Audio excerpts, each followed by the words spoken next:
अस्सलाम वालेकुम viewers, welcome to my channel.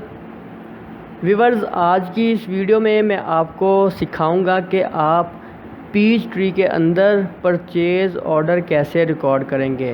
Purchase order क्या है, परचेज़ ऑर्डर के क्या बेनिफिट्स हैं, इसको क्यों रिकॉर्ड किया जाता है और कैसे इसको हम पीच ट्री में रिकॉर्ड करेंगे। तो इन तमाम क्वेश्चंस के आंसर मैं इस वीडियो के अंदर दूंगा। तो स्टार्ट कर लेते हैं आज का लेसन। सबसे पहले मैं पीच ट्री को ओपन कर लेता हूं। अगर अभी तक आपने मेरा चैनल रज़ा एकेडमी सब्सक्राइब नहीं किया तो मेरा चैनल सब्सक्राइब कर लें और बेल आइकन को प्रेस कर लें ताकि लेटेस्ट वीडियो की नोटिफिकेशन आपको बर वक्त मिलती रहे। यहाँ से मैं ओपन एंड एग्जिस्टिंग कंपनी को करूँगा और अपनी कंपनी को चूज़ करने के बाद ओपन कर लूँगा। कंपनी हमारी ओपन हो चुकी है। जैसा कि मैंने आपको प्रीवियस वीडियोस में बताया था कि हम तमाम वर्किंग जो है वो नेविगेशन एड्स में करते हैं। नेविगेशन एड्स में हम यहाँ पर सेल, परचेज़, पेरोल, इन टैब्स के अंदर परचेज़ में जाएंगे।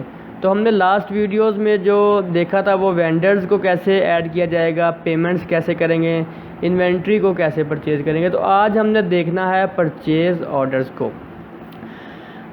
पहले मैं आपको बताता हूं कि परचेज़ या रिसीव इन्वेंट्री का वाउचर कब रिकॉर्ड किया जाता है। जब आप अपने वेंडर से इमीडिएटली कोई भी स्टॉक आइटम्स परचेज़ करते हैं तो आप परचेज़ या रिसीव इन्वेंट्री का वाउचर जो है वो इशू कर लेते हैं।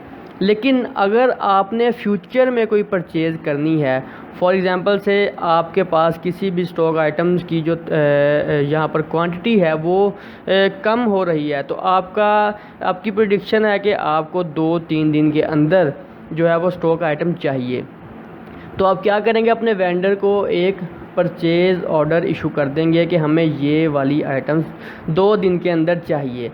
तो आप परचेज़ ऑर्डर को अपने पीच ट्री के अंदर रिकॉर्ड कर लेंगे और अपने वेंडर को सेंड कर देंगे। जब वेंडर आपको आपकी ड्यू डेट के अंदर वो आइटम्स जो परचेज़ आइटम्स है वो डिलीवर कर देगा, तो उसके बाद हम उसको फिर रिकॉर्ड कर लेंगे। रिकॉर्ड करने का मेथड मैंने आपको बता दिया। मैं आपको सबसे पहले परचेज़ ऑर्डर इशू करके दिखाऊंगा और जब हमारी जो प्रोडक्ट है वो रिसीव हो जाएगी तो उसके बाद हम उसको कैसे पीच ट्री में रिकॉर्ड करेंगे।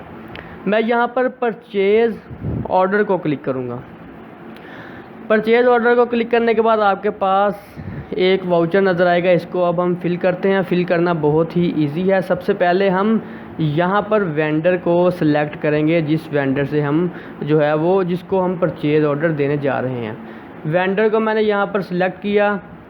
PO नंबर से यहाँ पर मतलब ये है परचेज़ ऑर्डर नंबर। मैं इसको 001 लिख देता हूँ। 001 मैंने यहाँ पर लिख दिया। उसके बाद हम कस्टमर का सेल ऑर्डर नंबर लिखेंगे। मैंने आपको जब हम परचेज इनवाइस क्रिएट कर रहे थे मैंने आपको ड्रॉप शिप के बारे में बताया था कि ड्रॉप शिप में हम अपने वेंडर को गाइड कर देते हैं कि ये जो हमारी आइटम्स है वो डायरेक्टली हमारे इस कस्टमर को डिलीवर कर दी जाए, जो कि हम यहाँ पर सिलेक्ट करेंगे। इस तरह से जो स्टॉक आइटम है वो आपके पास नहीं आएगी, वेंडर डायरेक्टली आपके कस्टमर के एड्रेस पर उसको शिप कर देगा। लेकिन मैं यहाँ पर ड्रॉप शिप को यूज़ नहीं करूँगा। नीचे आपको यहाँ पर कस्टमर का SO नंबर लिखा हुआ नज़र आएगा। ये कस्टमर का सेल ऑर्डर नंबर है। फॉर एग्ज़ाम्पल से जब आप अपने वेंडर को परचेज़ ऑर्डर की इनवाइस या परचेज़ ऑर्डर सेंड कर रहे हैं तो आपके पास आपके कस्टमर का सेल ऑर्डर भी आया होगा। मिसाल के तौर पर आपके कस्टमर ने आपसे कोई आइटम परचेज़ करनी है तो वो आपको सेल ऑर्डर इशू कर देगा। आप उसके अगेंस्ट अपने कस्टमर को परचेज़ ऑर्डर इशू कर देंगे। आप अपने वेंडर से वो परचेज़ ऑर्डर इशू करने के बाद इन्वेंट्री को रिसीव करेंगे और अपने कस्टमर के सेल ऑर्डर के तहत उसको फुलफ़िल कर देंगे। तो यहाँ पर कस्टमर का सेल ऑर्डर नंबर भी आपके पास आ जाएगा। सेल ऑर्डर कैसे रिकॉर्ड करते हैं वो हम इससे नेक्स्ट वीडियोज़ में सेल पर कंप्लीट बात करेंगे, तब हम सेल ऑर्डर को रिकॉर्ड करना भी सीखेंगे। लेकिन वो परचेज़ ऑर्डर के बिल्कुल एक जैसा है। जैसा कि परचेज़ ऑर्डर है वैसे ही सेल ऑर्डर को इशू किया जाएगा। तो जो सेल ऑर्डर आपका कस्टमर इशू करेगा उसका आप यहाँ पर सेल ऑर्डर नंबर लिख देंगे। उसका इनवाइस नंबर भी उसके ऊपर लिखा होगा, वो लिखा जाएगा यहाँ पर। अगर कोई आप डिस्काउंट प्रोवाइड करेंगे तो वो यहाँ पर लिखा जाएगा। टर्म एंड कंडीशंस पेमेंट की COD है यहाँ पर, कैश ऑन डिलीवरी। शिपमेंट का मेथड यहाँ पर कोरियर सेलेक्टेड है और अकाउंट पेएबल का अकाउंट भी यहाँ पर सिलेक्ट किया गया। मैं फ़र्ज़ करता हूँ कि मैंने यहाँ पर 3 क्वांटिटीज़ मंगवानी है। इससे पहले हमने 2 दफ़ा अपने ऑर्डर्स मंगवाए थे। एक दफ़ा हमने on cash 10 number of units मंगवाए थे एयर कंडीशनर के, उसके बाद हमने 5 नंबर ऑफ़ यूनिट्स मंगवाए थे ऑन क्रेडिट। तो अब हम क्या करते हैं, यहाँ पर 3 क्वांटिटीज़ मंगवा लेते हैं। आइटम यहाँ पर सेलेक्ट कर लेते हैं कौन सी आइटम के लिए आप परचेज़ ऑर्डर देना चाह रहे हैं। एक से ज़्यादा आइटम्स भी आप यहाँ पर रो वाइज ऐड कर सकते हैं। मैंने एक ही स्टॉक आइटम इसमें ऐड की है तो एक आ जाएगी। यहाँ पर आप इसकी क्वांटिटी देख सकते हैं 15 आएगी, क्योंकि हमने 15 यूनिट परचेज़ कर लिए हुए हैं। अब मैं 3 यूनिट्स को परचेज़ करने के लिए परचेज़ ऑर्डर इशू कर रहा हूँ। तो मैं इस स्टॉक आइटम को क्लिक करूँगा, यूनिट प्राइस आ जाएगा और इसके बाद हमें कुछ भी नहीं करना, सिंपल इस परचेज़ ऑर्डर को सेव कर लेना है। हमारा परचेज़ ऑर्डर सेव हो चुका है। इसको मैं कर देता हूँ यहाँ पर क्लोज़।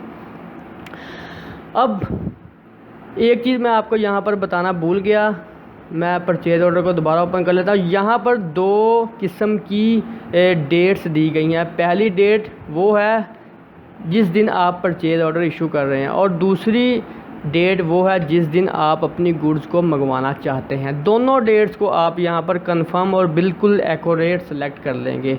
मैं यहाँ पर इसको ऐसे ही रहने देता हूँ, क्योंकि आपको समझाने के लिए मैं इसको परफॉर्म कर रहा हूँ। लेकिन आप जिस दिन सेल ऑर्डर इशू करेंगे, परचेज़ ऑर्डर सॉरी, उस दिन आप वो डेट यहाँ पर सेलेक्ट कर लेंगे और जब तक आपको गुड्स चाहिए वो आप डेट यहाँ पर गुड्स थ्रू पर सेलेक्ट कर लेंगे। मैं इसको क्लोज़ कर देता हूँ। अब फॉर एग्ज़ाम्पल हमने परचेज़ ऑर्डर इशू कर दिया हमारे वेंडर को, 2 दिन बाद या 3 दिन बाद हमारी जो स्टॉक आइटम है उसको वो डेट आ चुकी है जब हमने वो आइटम मंगवानी थी। तो आपके पास वो आइटम रिसीव हो चुकी हैं। अब रिसीव होने के बाद आप क्या करेंगे, आप इन्वेंट्री परचेज़ इन्वेंट्री का ये टैब ओपन करेंगे। परचेज़ रिसीव इन्वेंट्री मैंने आपको इसी वीडियो में बताया है कि परचेज़ इन्वेंट्री का ये जो वाउचर है वो उस वक्त इशू किया जाता है जब हम सेल इमीडिएटली करते हैं। तो हम यहाँ पर परचेज़ या रिसीव इन्वेंट्री का वाउचर क्रिएट कर लेते हैं। लेकिन अब जब हमने अपने फ्यूचर में कोई परचेज़ करनी होती है, या आप इसको इस तरह से समझ लें कि आप अपनी फ्यूचर के एक्सपेंस की प्रेडिक्शन करने के लिए भी परचेज़ ऑर्डर इशू कर सकते हैं। तो हमने परचेज़ ऑर्डर इशू कर लिया, अब हमें गुड्स रिसीव होगी। अब हमने रिसीव की यहाँ पर एंट्री पास कर लेनी है या इसका वाउचर क्रिएट कर लेना है। कैसे वाउचर क्रिएट करेंगे, थोड़ा सा यहाँ पर एक जो पॉइंट है वो आपने समझ लेना है। बाकी सेम जो मैंने प्रीवियस 2 वीडियोस बनाई हैं उन्हीं के तहत ही हम परचेज़ ऑर्डर को रिकॉर्ड करते हैं। मैं परचेज़ रिसीव इन्वेंट्री पर जाऊँगा। अब यहाँ पर ट्रिकी पार्ट स्टार्ट होगा। यहाँ पर आपने अपना वो वेंडर सेलेक्ट करना है जिसको आपने परचेज़ ऑर्डर दिया था। एक से ज़्यादा आपके वेंडर्स होंगे, उनमें से आप वो वेंडर लेंगे जिनको आपने परचेज़ ऑर्डर दिया था। तो मेरे पास LG है, तो मैं LG को जैसे ही सिलेक्ट करता हूँ तो आप देख सकते हैं कि तमाम यहाँ पर जो वाउचर है वो ब्लैंक है। इसका ये मतलब है कि आपने इस वेंडर को कोई परचेज़ ऑर्डर दिया था। अब पीचट्री आपसे ये कंफर्म करना चाह रहा है कि आपने जो परचेज़ ऑर्डर इसको दिया था, आप उसके लिए ये वाउचर क्रिएट करना चाहते हैं या नए सिरे से वाउचर क्रिएट करना चाहते हैं। इनवाइस नंबर मैं यहाँ पर लिखता हूँ 005 लिख देते हैं। ड्रॉप शिप या वेटिंग टू बिल, ये तमाम ऑप्शन मैं आपको बता चुका हूँ, इनको अब मैं दोबारा एक्सप्लेन नहीं करूँगा। यहाँ पर 2 टैब्स आपको नज़र आ रहे हैं, इनके बारे में भी मैंने आपको प्रीवियस वीडियोज़ में बताया था। अप्लाई टू परचेज़ का टैब उस वक्त आप इशू या यूज़ करते हैं जब आप इमीडिएटली कोई भी परचेज़ करते हैं। मैंने आपको बताया था कि इससे प्रीवियस 2 वीडियोज़ में हमने यही चीज़ डिस्कस की थी।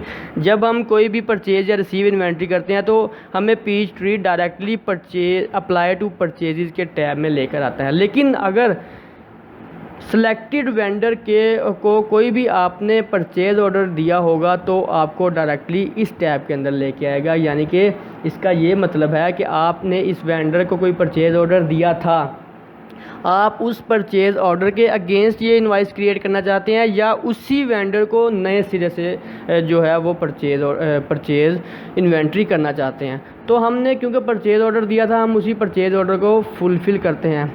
Apply to purchase order number के आगे आपको यहाँ पर ड्रॉप डाउन मेन्यू नज़र आएगा, इसको ओपन करते हैं तो 001 आपको यहाँ पर अपने परचेज़ ऑर्डर का इनवाइस नंबर नज़र आएगा। जैसे ही मैं इसको सिलेक्ट करूँगा तो आपके पास यहाँ पर आ जाएगा रिमेनिंग आइटम 3। रिसीव हो चुकी हैं। कितनी रिसीव हुई हैं? 3 आइटम थी, 3 रिसीव कर चुके हैं हम। एयर कंडीशनर है, उसकी प्राइस यहाँ पर आ जाएगी। अब बाकी तमाम मेथड सेम है जो हमने प्रीवियस 2 वीडियोस में देखा था। मैं दोनों का लिंक डिस्क्रिप्शन में डाल दूंगा। आप दोनों को एक दफ़ा देखने के बाद इस वीडियो को देखेंगे तो आपको बहुत अच्छे तरीके से समझ आएगी। अब यहाँ पर अमाउंट पेड एट परचेज़ में हम अगर फुल अमाउंट लिख देंगे तो ये फुली पेड आ जाएगा, पेड इन फुल। अगर इसमें जो है वो 1,50,000 की बजाय 1 लाख लिख देंगे तो ये पार्सली पेड आ जाएगा। अगर ज़ीरो लिख देंगे तो ये अनपेड आ जाएगा। ये आपकी जो मैंने परचेज़ सिखाई थी ऑन कैश या ऑन क्रेडिट या पार्सली पेमेंट जो है वो तमाम यहाँ पर आ जाएगी। मैं इसको 1,50,000 कंप्लीट अमाउंट पे करता हूँ। कंप्लीट अमाउंट पे करने के बाद रेफरेंस नंबर भी 005 दे देता हूँ और इसको मैं कर देता हूँ यहाँ पर सेव। देख लेते हैं अपना एक दफ़ा फिर से वाउचर। ये देखें पेड इन फुल आ जाएगा। इसकी जर्नल एंट्री भी आप देख सकते हैं। एयर कंडीशनर जो है वो डेबिट और क्रेडिट हो जाएगा और इसकी पेमेंट भी आपकी जो है वो फुली हो जाएगी। इसको मैं क्लोज़ करता हूँ। अब अगर आप अपना परचेज़ ऑर्डर देने के बाद उसको प्रिंट करना चाहते हैं तो आप यहाँ से प्रिंट कर सकते हैं। आपके सामने ये परचेज़ ऑर्डर के नीचे एक एरो है, एरो इसकी तरफ है, यानी कि यहाँ से आप अपने परचेज़ ऑर्डर को प्रिंट भी कर सकते हैं। तो उम्मीद करता हूँ आपको समझ आ गई होगी कि परचेज़ ऑर्डर क्यों और कैसे इशू करते हैं। बेसिकली कंपनीज़ में पहले परचेज़ ऑर्डर ही इशू किया जाता है। इमीडिएटली अगर कस्टमर को कोई 1-2 प्रोडक्ट सेल करनी है तो हमें परचेज़ इनवाइस करनी पड़ती है, परचेज़ इनवाइस इशू करनी पड़ती है। लेकिन अगर जब हम अपने वेंडर से कोई भी चीज़ परचेज़ करते हैं तो हम जो है वो परचेज़ ऑर्डर ही इशू करते हैं। तो उम्मीद करता हूँ वीडियो आपको पसंद आई होगी। वीडियो अगर आपको अच्छी लगी है तो वीडियो को लाइक करें, अपने फ्रेंड्स के साथ शेयर करें, चैनल को ज़रूर सब्सक्राइब कर लें ताकि लेटेस्ट वीडियो की नोटिफिकेशन आपको बर वक्त मिलती रहे। तो नेक्स्ट वीडियो में मिलते हैं फिर।